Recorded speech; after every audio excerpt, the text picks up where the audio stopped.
BRS పరిపాలనలో BRS 10 ఏళ్ల అధికారంలో ఉంటే తెలంగాణ రాష్ట్రంలో 18 పంటలకు ఏమాత్రం వెనక ముందు కాకుండా బ్రహ్మాండంగా సాగరాయకట్టంతా నీళ్ళిచ్చి పంటలు పండించినాం, బంగారు పంటలు పండించినాం. ఈరోజు ఏమైంది? సాగర్లో నీళ్లు ఉండే, ఇయ్యగలిగిన అవకాశం ఉండే, ఈ దద్దమ్మలకు దమ్ము లేక ప్రాజెక్టు తీసుకుపోయి కేఆర్ఎంబి చేతులు పెట్టి మొత్తం పంటలను ఎండబెట్టినారు సాగరాయకట్టు. తెలంగాణ వచ్చిన తర్వాత పంటలు ఎండినాయంటే ఇదే మొదటిసారి.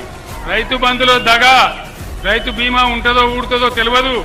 బ్రహ్మాండంగా కేసీఆర్ ఉన్నన్ని రోజులు రెప్పపాటు కూడా పోని కరెంటు కట్కా బంద్ చేసినట్టే మాయమైపోయినది. ఎక్కడికి పోయింది కరెంటు? ఏమైంది కరెంటుకు?